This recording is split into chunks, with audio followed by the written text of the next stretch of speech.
welcome to my channel. Today may bago na naman akong recipe na i-share sa inyo. At ngayon magbe-bake tayo ng healthy muffin. So samahan nyo ako mga friendship sa aking pagbe-bake. So ang ating bibake ngayon is carrot. So, let's make carrot muffin. So, samahan nyo ko guys sa aking pagbe-bake.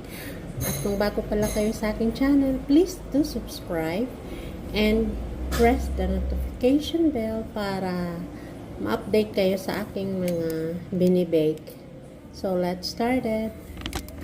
Ang mga kakailanganin natin, ito, 4 na itlog. 4 na pirasong itlog.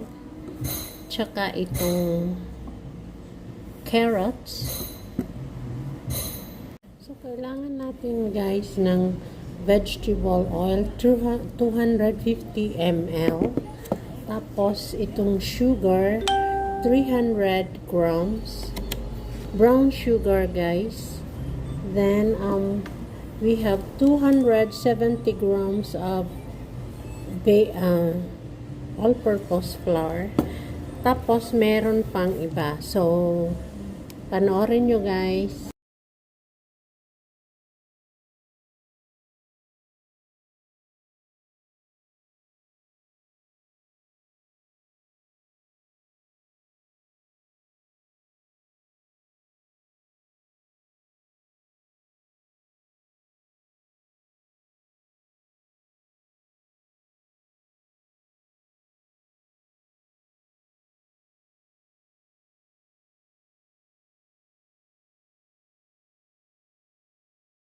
So, let's start it with natin yung itlog.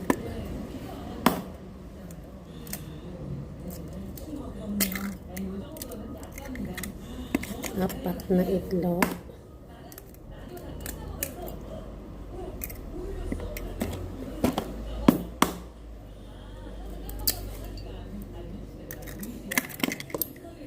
Then, lang natin guys, scramble slightly.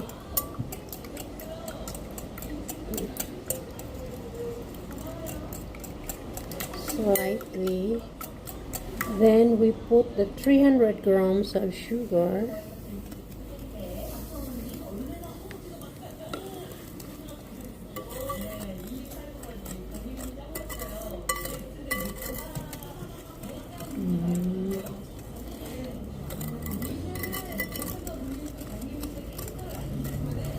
Then, ilagay natin ang 250 ml na cooking oil.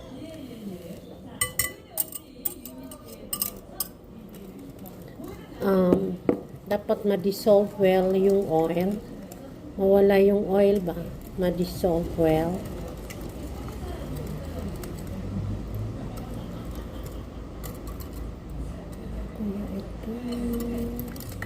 So, dapat kailangan guys, very ang pag-mix natin sa sugar, oil, at saka yung itlog para maganda yung kalalabasan ng muffin natin.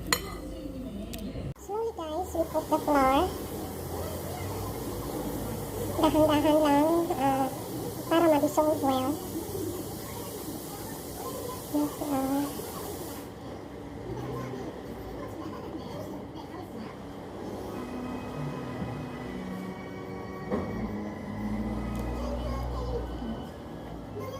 Isituit talaga natin na ma-dissolve well para magandang kalalabasan ng ating muffin.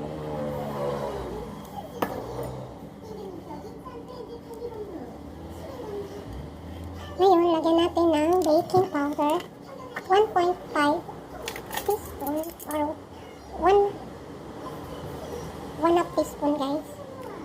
Yan, 1/2 teaspoon na baking powder, ihalo natin. Then 1/2 teaspoon din ng cinnamon powder. Ito yung cinnamon natin guys. Maganda yung cinnamon ilagay sa So, i-blend well lang natin para maghalo-halo silang lahat. Ayan guys. easy to eat natin na walang bukol-bukol kasi maraming umaano na harina, bumubukol din. So ayan, yan ang gagawin natin. Magtrabaho din ito sa pag-aano.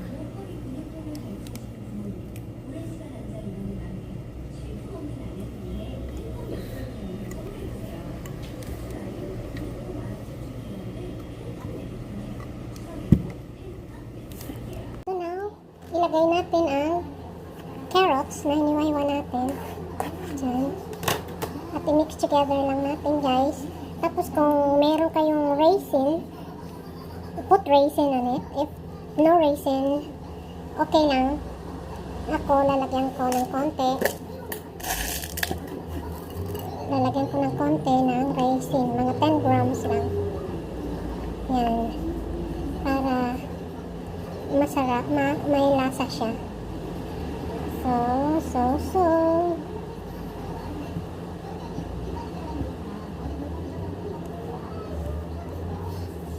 Ayan, maglagay na tayo ng muffin,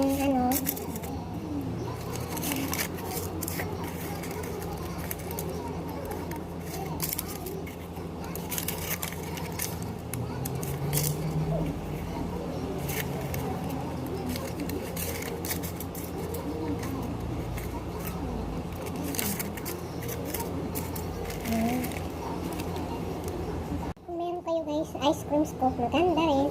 Kung wala, mag-ano kayo ng ganito, scoop, para hindi matapon at mabilis ang ano natin.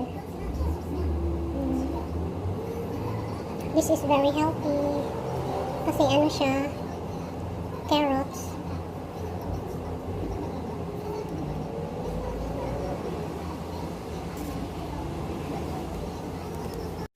Ayan guys, i-bake na natin for 20 minutes.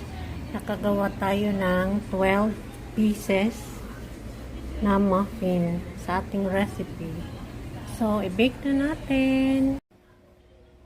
Ayan siya guys.